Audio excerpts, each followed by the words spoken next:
बात करते हैं सीडीएसएल की, जो कि आप जानते हैं 1010 के आसपास काम कर रहा है। टेक्निकली काफ़ी वीक है, तो आज फंडामेंटल के ऊपर भी इसके बात करते हैं किस टाइप की कंपनी काम करती है। तो सीडीएसएल आप देख रहे हैं यहाँ पर, ये जो है जो भी शेयर्स परचेज होते हैं उसको डीमेट फॉर्म में रखने का काम करती है और इनेबलर की तरह काम करती है। सिक्योरिटी जो ट्रांजेक्शन्स होती हैं एक फॉर्म से दूसरी फॉर्म के अंदर, तो उसके अंदर ये काम करती है। तो मार्केट कैप देखिए इसका 10,000 करोड़ के आसपास का मार्केट कैप है, कोई छोटी कंपनी नहीं है। अभी जो करंट प्राइस है वो 1010 के आसपास चल रहा है।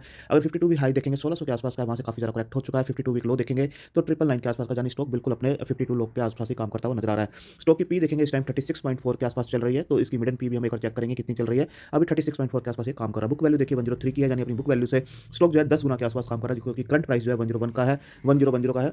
तो वहाँ से स्टॉक ऑलमोस्ट 10 गुना के आसपास काम कर रहा है अपनी बुक वैल्यू से। डिविडेंड यील्ड 1.49% की है, ठीक है। आरओसीई जो है 41.4 की है, जो कि काफ़ी इंप्रेसिव है, 30 से काफ़ी ऊपर है। आरओई भी देखेंगे 31.6 की है, ये भी काफ़ी इंप्रेसिव है, 30 से ऊपर। फेस वैल्यू अभी इसकी 10 है। तो ये है इसके कुछ फंडामेंटल्स। अगर आप देखें पी की, जैसे मैंने बात की 36.4 की अभी करंट है। अगर हम यहाँ पर पी देखेंगे 5 ईयर्स की जो मिडन पी है इसकी, वो है 32 के आसपास ये स्टॉक काम करता है। अभी अगर आप देखें तो 36.4 के आसपास यहाँ पर स्टॉक जो है काम करता हुआ नजर आ रहा है। तो यानी अपनी जो 5 ईयर्स की मिडन पी है इसकी, उससे काफ़ी ऊपर अभी भी पी है, यानी यहाँ पर करेक्शन के चांसेस अभी भी बनते हैं अगर 5 ईयर की पी से कंपैरिजन करें। तो यहाँ पर आप क्लियरली देख सकते हैं कि थोड़ा सा स्टॉक अभी भी वैल्यूएशन के हिसाब से महंगा नजर आता है। अगर बात करें कंपनी की, ऑलमोस्ट डेट फ्री है। आप देख सकते हैं यहाँ पर क्लियरली है कि कंपनी ऑलमोस्ट डेट फ्री है। इसके बाद अगर देखें जो इस क्वार्टर के इसके रिजल्ट्स अनाउंस हुए थे, तो आप देखेंगे सेल्स के अंदर 152, अगर यहाँ पर आप देखेंगे दिसंबर 2021 से दिसंबर 2022 को हम कंपेयर करें तो 152 की जो सेल्स थी वो 141 की रह गई है, यानी सेल्स ड्रॉप होती हुई नजर आ रही है। एक्सपेंसेस जो थे 49 के, वो 57 के आसपास पहुंच गए हैं। एक्सपेंसेस किस टाइप के हैं इनके, आप देखेंगे एम्प्लॉय कॉस्ट है बेसिकली, क्योंकि ये एक प्लेटफॉर्म एक सॉफ्टवेयर की तरह काम करते हैं। बट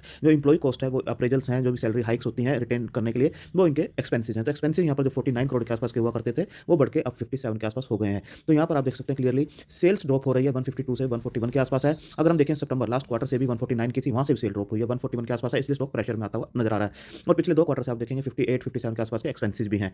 तो यहाँ पर ऑपरेटिंग प्रॉफिट मार्जिन जो किसी भी कंपनी के लिए मेन होते हैं, अगर उसकी परसेंटेज की बात करें तो पहले 68% के आसपास के मार्जिन इनके थे, जो कि आप देखेंगे घटते हुए 66 हुए, फिर 53 हुए, अगेन 61 के आसपास हुए। इस क्वार्टर में भी आप देखेंगे 60 के आसपास के हैं, यानी जो 68 के आसपास के ऑपरेटिंग प्रॉफिट मार्जिन थे वो अब 60 के आसपास रह गए हैं, और लास्ट क्वार्टर में 61 थे, वहां से भी थोड़े से ड्रॉप हुए हैं।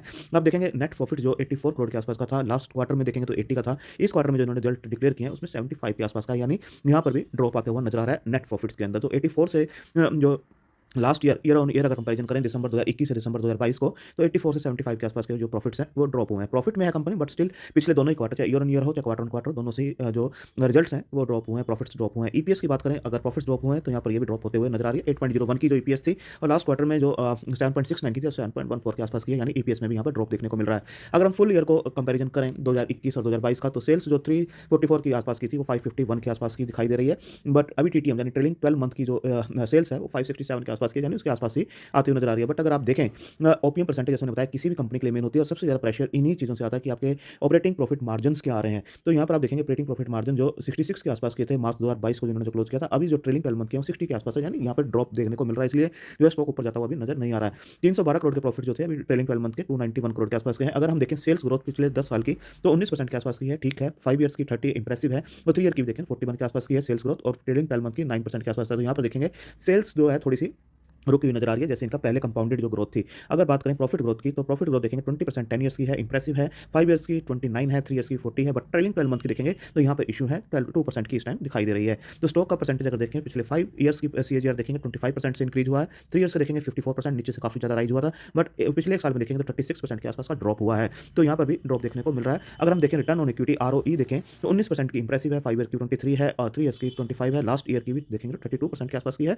तो यहाँ पर भी काफी अच्छा दिखाई दे रहा है। जो शेयर कैपिटल है वो इन्होंने मेंटेन कर रखी है 104 के आसपास, ये काफी अच्छी चीज है। रिजर्व इनके पास काफी अच्छे हैं 971 के आसपास के, तो ये काफी अच्छी चीज है। बोरिंग अगर देखें डेट, जैसे मैंने बताया कंपनी डेट फ्री है, ऑलमोस्ट 3 के आसपास, 3 करोड़ के आसपास का ओनली डेट है। रिजर्व जबकि 971 करोड़ के आसपास।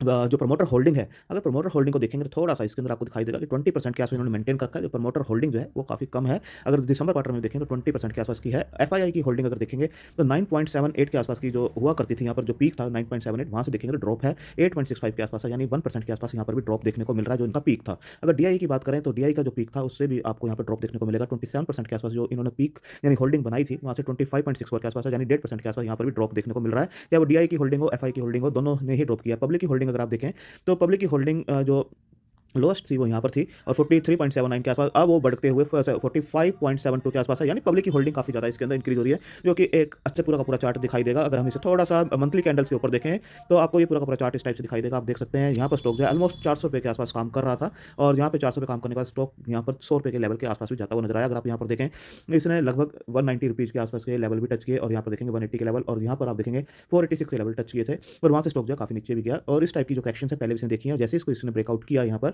तो स्टॉक के अंदर काफ़ी अच्छा मूवमेंट देखने को मिला। तो यहाँ पर स्टॉक जो है एक अपना हाई जैसे बनाया इसने 1734 रुपये के आसपास का, वहाँ से स्टॉक काफ़ी ज़्यादा करेक्ट ऑलरेडी हो चुका है, 1009 के आसपास पहुँच चुका है। बट अभी जो करेक्शन है अगर आप देखेंगे काफ़ी ज़्यादा ऑलरेडी हो चुकी है, 1734 से 1009 के आसपास स्टॉक मिल रहा है, बट स्टिल एक क्लोजिंग जो है अगर आप देखें, ये जो क्लोजिंग्स आ रही हैं मंथली चार्ट के ऊपर वो काफ़ी वीक हैं, तो टेक्निकली काफ़ी वीक है। एक अपने अहम सपोर्ट लेवल के आसपास है जो कि 1000 का बनता है, 1015 का था वैसे, बट 1000 को अगर मेंटेन करता है तो स्टिल एक अपसाइड इसके अंदर देखने को मिल सकती है। बट अगर 1000 को ब्रेक करके नीचे की तरफ निकलता है तो स्टॉक 920 के लेवल टच करता हुआ नजर आ सकता है, और इवन उसको भी उससे भी नीचे जा सकता है। तो 1000 को बिल्कुल आप नज़र में रखिए। यहाँ पर आप वीकली चार्ट देख रहे हैं, वीकली चार्ट के अंदर आप देखेंगे इस टाइप से पूरा का पूरा स्टॉक दिखाई देगा। जैसे मैंने आपको बताया 1000 का लेवल काफ़ी अहम है, इस रेंज के अंदर पहले भी स्टॉक आया था और यहीं से इसने बाउंस भी किया था। तो अगर यहाँ से स्टॉक बाउंस करता है तो काफ़ी अच्छी बात है, अदरवाइज स्टॉक अगर नीचे की तरफ आता है तो स्टॉक काफ़ी ज़्यादा वीक होगा और 920 के लेवल दिखाता हुआ नजर आ सकता है। ऊपर की तरफ अगर बात करें तो एक ये रेजिस्टेंस जोन है 1060 का यहाँ पर, तो 1060 के जो क्लोज करता है इसके ऊपर, तब एक सेंटीमेंट थोड़ा पॉजिटिव हो सकता है जो इसको 1180 के लेवल तक भी ले जा सकता है। तो यहाँ पर एक सेकंड रेजिस्टेंस जो है 1180 1200 के आसपास का है। तो पहला है 1060 का रेजिस्टेंस और सेकंड है 1200 रुपये के आसपास का रेजिस्टेंस। अगर इनको ब्रेक करता है तभी इसके अंदर कोई अपसाइड बनती हुई नजर आएगी। नीचे आपको 1000 के ऊपर बिल्कुल स्टॉप लॉस लगा के रखना चाहिए। अगर इसके नीचे की क्लोजिंग आती है तो 920 के लेवल दिखा सकता है, और आने वाले टाइम में ये 1000 के ऊपर आना इसके लिए स्ट्रगल हो जाएगा, क्योंकि वो एक अच्छा खासा सपोर्ट की तरह इस टाइम काम कर रहा है। तो आने वाले टाइम में वो रेजिस्टेंस की तरह काम करेगा। तो बिल्कुल स्टॉप लॉस लगा के इसके अंदर काम कीजिए। टेक्निकली काफ़ी वीक है स्टॉक, आप देखेंगे जब भी स्टॉक थोड़ा सा ऊपर जाता है उसके बाद प्रेशर इसके अंदर आता है। अगर हाई की बात करें, यहाँ पर एक हाई लगाया था इसने, उसके बाद स्टॉक जो है इस हाई तक ही गया, उसके बाद देखिए यहाँ पर हाई है, यहाँ पर हाई, तो जो हाई बन रहा है वो पिछले हाई को अपने ब्रेक नहीं कर पा रहा है किसी भी एंगल पर, और स्टॉक जो है नीचे ही आता हुआ नजर आ रहा है। बाउंस जरूर करता है बट पिछले हाई को ब्रेक नहीं कर पा रहा है। तो टेक्निकली काफी वीक है, नीचे के लेवल पे इसे अकोमोडेट कीजिए जब स्टेबल हो जाए, बट 1000 का एक स्टॉप लॉस जरूर लगा के रखिए। थैंक